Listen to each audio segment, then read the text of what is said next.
We're going to start our notes with a demo similar to the bowling ball one that we just looked at, but one that we can do on the camera here.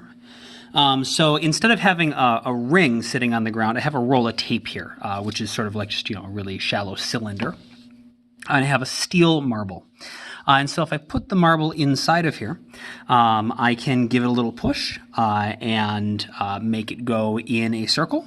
And you can see that the speed it goes around the circle is pretty constant. And so this is a pretty good approximation of uniform circular motion. Remember, uniform circular motion is just something going in a circle at a constant speed. So what I would like you to do is think about, for this situation of the marble rolling around inside of our cylinder here, what forces are acting on it while it is rolling, while it is in uniform circular motion. So not while I'm pushing it, not while I'm speeding it up, but while it's just rolling around at that constant speed, what forces are acting on it? Just go ahead and jot down all the forces you can think of that would be acting on it. Pause the video, unpause when you're ready. Okay. So, there's a few forces that are definitely acting on it, that are definitely going to be important. One is gravity. That should obviously be an issue. We also have a normal force. A normal force in this case from the ground or the table pushing up on it. So there's a normal force.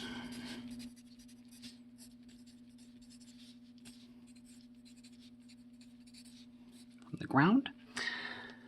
And there's also a normal force from the wall, because otherwise, the marble would want to just go in a straight line. The reason it doesn't go in a straight line is because there's a normal force from the wall pushing on the marble.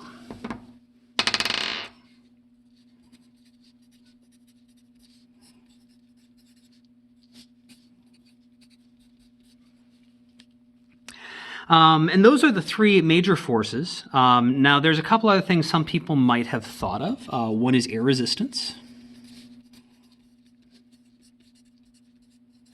There's also friction. And there's two places we could have friction, with the ground and with the wall.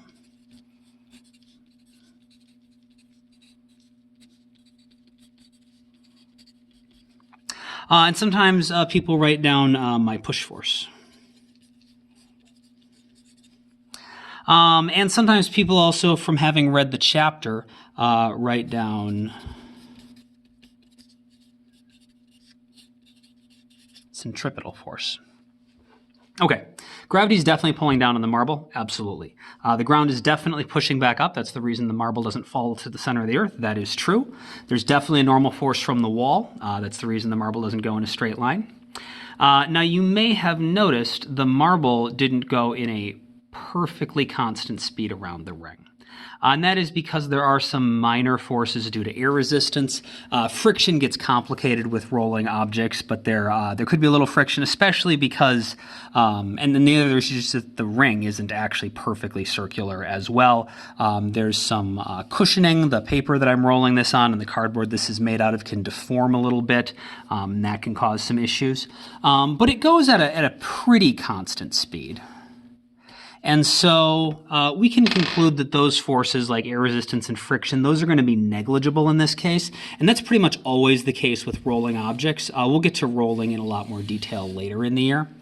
But we can, at least for this example, assume that there's no friction because it's rolling. And rolling objects have very, very little friction. And it's a steel marble, so we're not going to worry about air resistance because that shouldn't be a lot. Push force. Remember that I asked you to do this for while it was in uniform circular motion, so not while I'm pushing it because I'm speeding it up then, but while it's just rolling around. And so that's after I've pushed it. We know forces can only act while the thing generating them is in contact with the object. And so I'm not pushing while it's rolling around at a constant speed, so there's no push force. And then centripetal force, it turns out, is not actually an individual force. Centripetal force is a special name for the net force. It is an expression that the net force will be equal to, but it itself is not a force. It comes from some other actual force, like one of these, or some combination of things. And so we wouldn't talk about the centripetal force itself.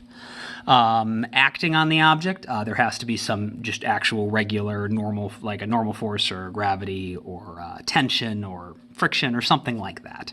And then eventually that'll give us this thing we call a centripetal force, but it's not a force initially.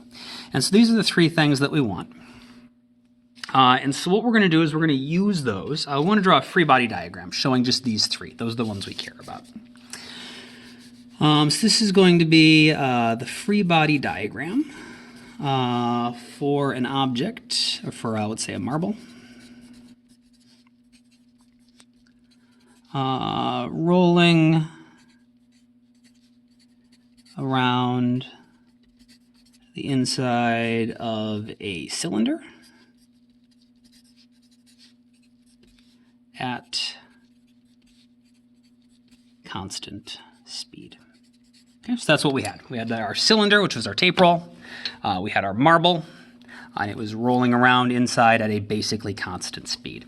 And so what I want to do, what we want to do is draw a free body diagram. And so obviously you can't draw the diagram for every single point. You're going to have to pick a point. And so wherever you want, wherever's convenient, pick where your marble is going to be when you're drawing your free body diagram. But draw what's happening to it at whatever point you choose while that marble is rolling around inside the circle. For this one, you're definitely going to need to pause to work on this. Unpause the video when you are ready to go over your answer. Okay. So this is the first diagram where we start to run into a lot of issues. So I'm going to do some wrong examples first. I'll maybe do that on a post-it note. You do not need to copy down anything that's on a post-it note because these are wrong. The most intuitive thing people try to do is try to draw the circle, which makes sense. We're talking about uniform circular motion. It makes sense to draw the circle. And then we draw the marble, somewhere on the circle, put our dot on there, and then we start trying to draw our forces. And this is where we run into trouble. The wall of the cylinder is just going to push out and away from it, so that's easy. We can draw that one. But we also have to draw gravity and the normal force, and you might be thinking, the normal force from the ground, from the wall. And you might be thinking, well, they cancel each other out, so do I really need to draw them? And the answer is yes, you do need to draw them, and sometimes the relationships are more complicated, and so you might need them for that reason. Sometimes we might need the normal force to find friction. We have to be able to draw all the forces. And in this case, to draw the force of gravity, you would need to draw it going straight down into the paper, which is really hard to draw, and the normal force from the table would be going straight up. And so this is sort of like top view, which is intuitively what people try to do does not work. And so we cannot do a top view. That's not going to work for our free body diagram, which means that we're not actually going to be able to see our circle. Now, some of you might be thinking, well, maybe we could pick like an angled view, right? So like we view the circle at an angle, right? And now we can sort of have like our, our force from the wall going like this, and then now we can try to draw, your force of gravity and your normal force. So the problem here is we know intuitively like this is going to be a 90-degree angle, right? The problem is that sometimes our problems are not going to be that clean. They're not going to have a nice 90-degree angle, and your diagram here already doesn't actually show a 90-degree angle, and if it's not representing a 90-degree angle, but it's also not drawn at the angle that it actually is, like that's not going to work either. And so this sort of angled view, also no good. We're not going to do that. We have to pick a perspective where we can get, since it's a free body diagram, remember it's our force diagram, we have to pick the perspective that allows us to draw the forces the easiest, even if that means that we can't see the circle very easy. And so the best perspective to do that from, so if this is our circle, and this is our ball, is if we take and flip this sort of sideways. And so if you imagine if you had like X-ray vision, you could see the marble just like on the inside wall over on the left or the right side. And the reason we want it on the left or the right side is because we want to get all of our forces in the plane of the paper, which means that the force from the wall pushing in, so this one I crossed out here, we want that to be in the plane of the paper as well. And that's only going to happen if our object is over either on the left side or the right side. And so we can maybe draw, a little sort of like outline of our cylinder. And then we can put the marble over here, right? And now we've got the force from the wall, which is a normal force, but because there's two normal forces, I'm going to call it F wall, because I think that is a little easier to not get confused about then. We've got our force of gravity going down. We've got a normal force from the ground, which is the one we usually think about, is going to cancel out Fg. And so we are doing a side view. One thing that is really helpful when we're doing a side view of a circle is to know where the center of the circle here is. Here, we've drawn like this little sketch of our cylinder that in this case kind of makes it easy to tell what's going on where the edges are. But your circle might not have well-defined edges. Of course, the free body diagram only actually has to contain the dot, and so there's no rule about drawing these other things. And so the easiest way to represent what the circle looks like is to think about what we call the axis of rotation is. So I've got this pen that I'll stick right in the middle of our cylinder. I thought that was going to stand up. Okay, I'll just hold it in place. And so this is sticking straight out the middle. And so when I roll the marble around this, the marble is rotating around the pen, which we call the axis of rotation. It goes perpendicularly through the circle. And so if we flip our circle sideways, like we drew on our free body diagram, we can see the axis of rotation is now in the plane of our paper and goes right through the center of the circle. And so we're going to draw that. That lets us know where the center of the circle is. And so even though we're doing this side view where we can't see the circle or even like an oval or something, you at least have something that tells you where the circle is. So this thing is called the axis of rotation. Anytime I'm labeling something on a free body diagram with an arrow, which I try to avoid doing, do like a little squiggly arrow or something so you know it's not supposed to be a force vector. Or maybe just don't include it. Maybe just write axis of rotation closer to the thing. Well, I guess I can't change that now, but okay. So,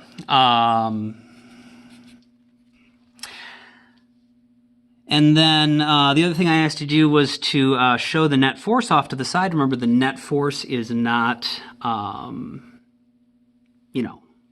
drawn on the free body diagram itself, but we can add it off to the side. Our normal force is equal to our force of gravity in this case. They cancel each other out, which means that the force from the wall is going to be all that's left. That's going to be our net force, which is going to be equal to the force from the wall. And so we have something important happening here. We have something going at a constant speed in a circle. So that's uniform circular motion. And we notice that the net force is pointing towards the center of the circle. And it turns out that is always, always, always what is going to happen. We talked about that a little bit in the bowling ball video as well. The net force to make something go in a circle always has to be pointing towards the center. And so note, F net points towards the center of the circle. And we said that if something points towards the center of the circle, we call that centripetal.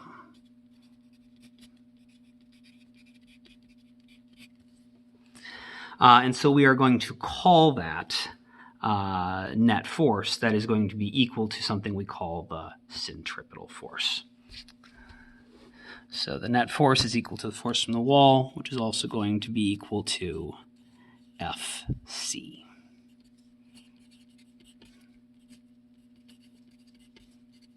the centripetal force.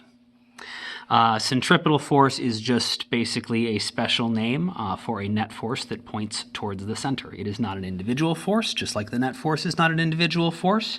It is a special type of net force. In more complicated situations, a component of the net force. But centripetal force is like net force. And it's just in this specific situation where it happens to be pointing towards the center. Okay, so we have figured out and observed some things about uniform circular motion. Let's maybe formally define some stuff. So, what is meant by uniform circular motion?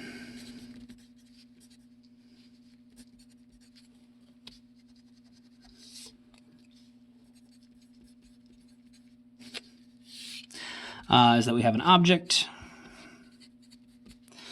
moving in a circle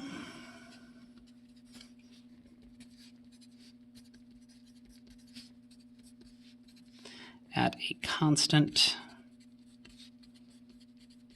speed. That's what makes it uniform circular motion, that it is both moving in a circle, that part should be obvious, and the uniform part refers to the speed being uniform, or the speed being constant. Now we have a problem here, though, and we talked about this on the bowling ball video. If it's going in a circle at a constant speed, that means even though the speed is constant, the direction it's going is changing. So as something moves around the inside of this circle, first it's going up, and then it's going to the right, and now it's going down, and then it's going to the left, and now it's going up, and now it's going to the right, down, left, and so on. My direction is constantly changing even if my speed isn't. And so that means that our velocity has to be changing. So uniform circular motion is object moving in a circle at a constant speed. Because the direction is changing.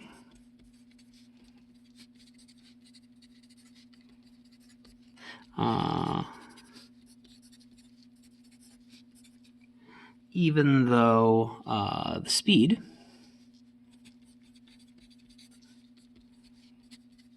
is not, that means that the velocity is changing.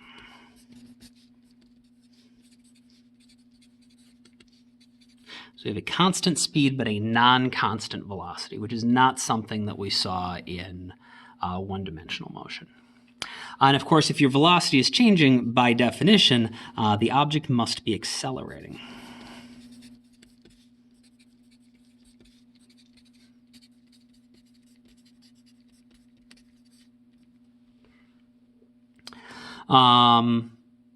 And this is why we made such a big deal before about the idea that acceleration does not mean getting faster. Acceleration just means that your velocity is changing. And so you can be accelerating if you're getting faster, you can be accelerating if you're getting slower. I think I mentioned in the bowling ball video, if you hit the brakes in your car, you are accelerating to a stop.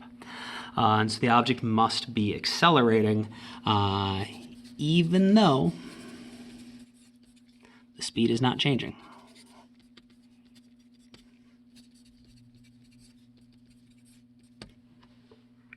So we got to figure out how to deal with that. There's got to be some sort of acceleration. All right, so if we do a top view,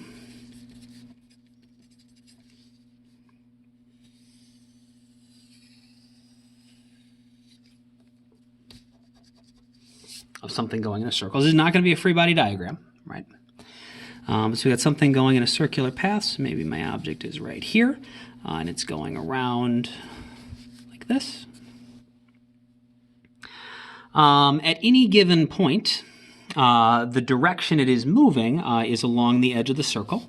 And so in this case, the direction it would be going is this way. Which you might notice is tangent to the circle.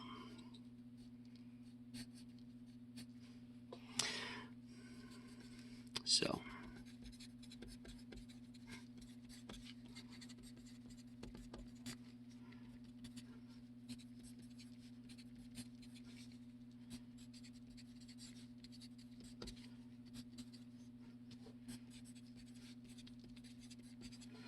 And so sometimes we call that tangential velocity.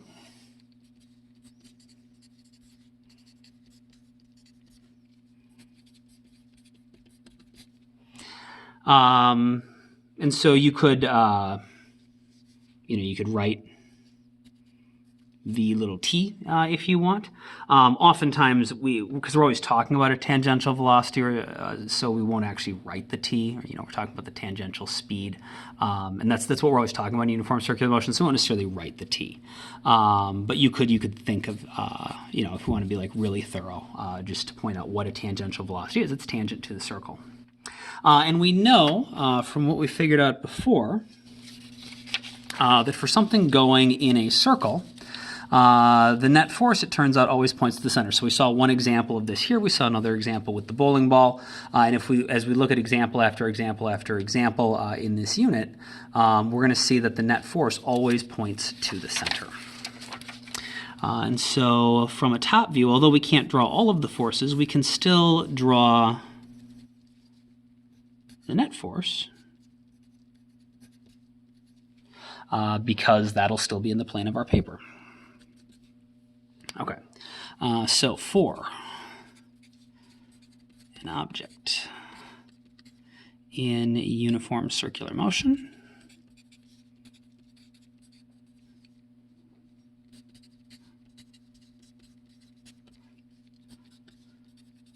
F net always points towards the center.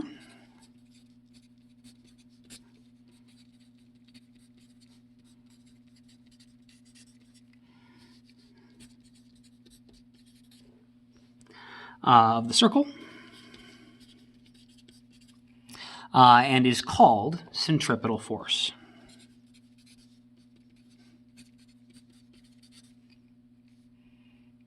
Yeah, tangential velocity and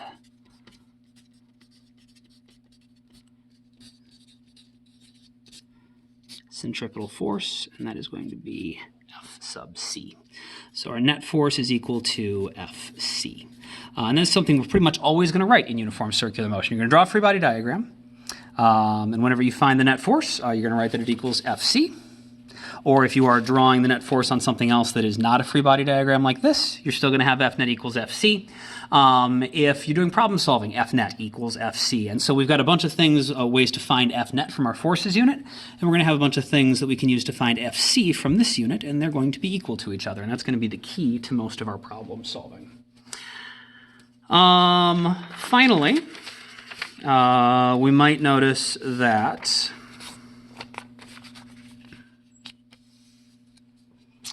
and I mentioned this in the other video, but I'll just say it again because it bears repeating. We want to go at a constant speed, and so the reason we know the net force has to be pointing towards the center, because this is going to be a 90-degree angle, right?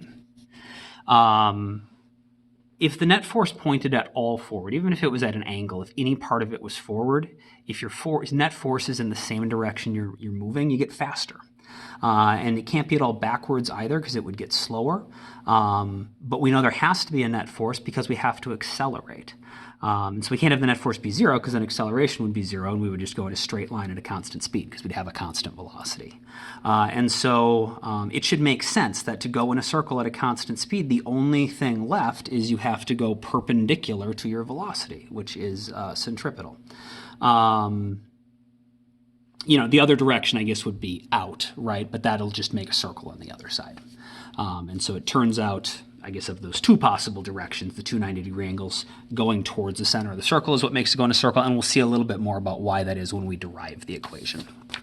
Okay, we know that acceleration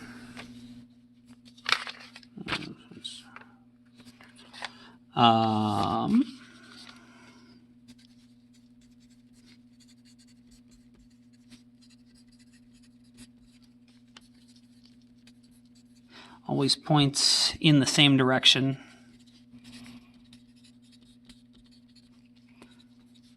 as F net. And so remember, since our net force was always centripetal, pointing towards the center, that means the acceleration must point towards the center. So acceleration always points in the same direction as F net. So it must point towards the center. So it must be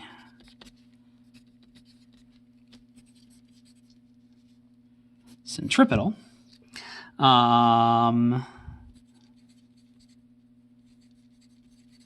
Because we already said that the net force is always centripetal. The net force always points towards the center. And so since we have an acceleration that always points towards the center, we call that centripetal acceleration.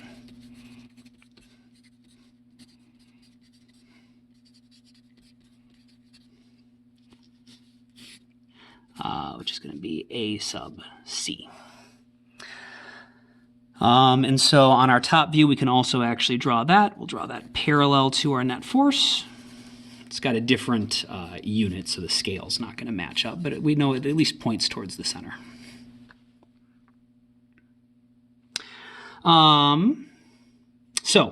We've got these three things that are always going to be true for uniform circular motion. We're always going to have a velocity that is tangent to the circle. We're always going to have a net force that points towards the center of the circle, which we call centripetal, the direction is centripetal, so we call that centripetal force. And we're always going to have an acceleration that's towards the center of the circle, so we call that centripetal acceleration. It's worth noting FC, the centripetal force, and the centripetal acceleration, they always point in the same direction because they're centripetal. So they're always going to be parallel.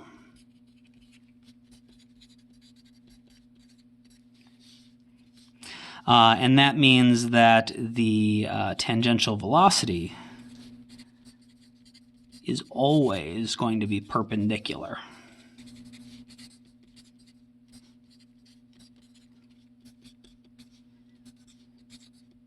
to the centripetal force and the centripetal acceleration. And that may come up in certain problem-solving situations. All right.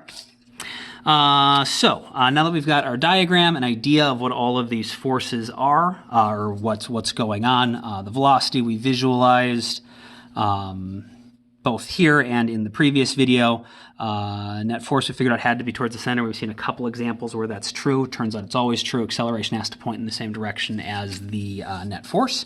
Then we just need some equations, and so we'll do that in the next video.